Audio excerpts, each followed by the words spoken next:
Welcome to a short reflection by Sebastian Mahfoud on Canto 33 of Dante's Paradiso. St. Bernard's prayer to the Virgin Mother anticipates the doctrine of the Immaculate Conception that wouldn't be solemnly defined by the Church for another 5.5 centuries. He calls her the most humble yet most exalted of all creatures, the predestined turning point of God's intention, stating that her merit so ennobled human nature that its divine Creator did not scorn to make himself the creature of his creature. St. Bernard's praise extends 7 stanzas before he gets to his plea, which is twofold, the intention being that Dante receive his prayer for the grace and strength for his final theophany, and that he does so protected from the hubris that might result within him after the vision, the kind of hubris that found its way into Satan before Satan cut his own branch from the tree that had given it life. This prayer has the desired effect, for Dante suddenly grew calm with rapture, becoming within himself all that St. Bernard would have him be.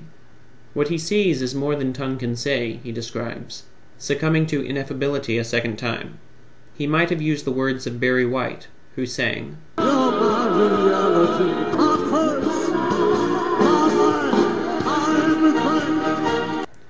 We now perceive him back at his writing desk, having lost nearly all the vision itself, while in his heart he feels the sweetness of it yet.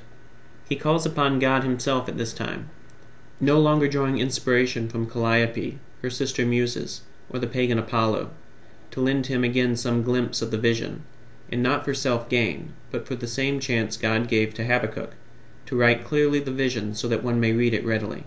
Suddenly he sees within God's depth how it conceives all things in a single volume bound by love, of which the universe is the scattered leaves.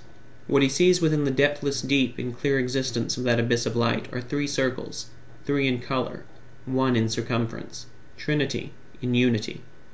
The second from the first, rainbow from rainbow, the third an exhalation of pure fire equally breathed forth by the other 2. The giver of life, proceeding from the Father and the Son, the one who with Mary made Christ man.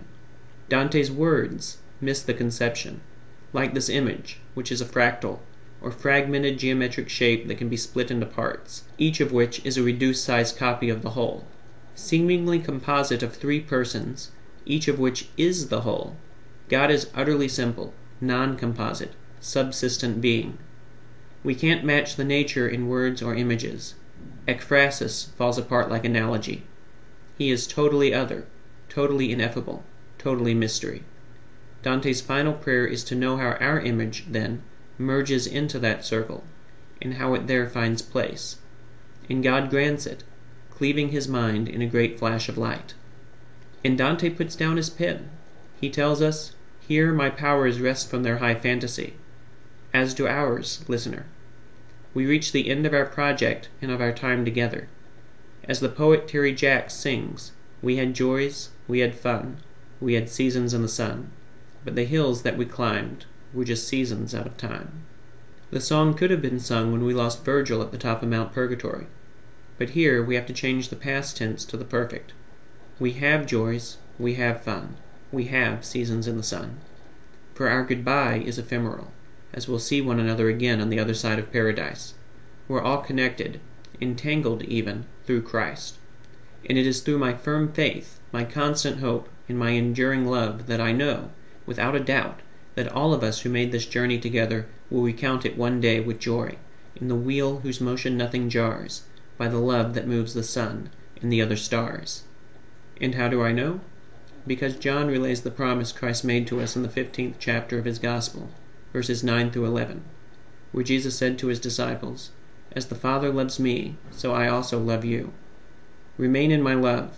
If you keep my commandments, you will remain in my love, just as I have kept my Father's commandments and remain in his love. I have told you this so that my joy might be in you, and your joy might be complete. End quote. Grace and peace be upon you, and, once again, I'll see you on the other side of paradise.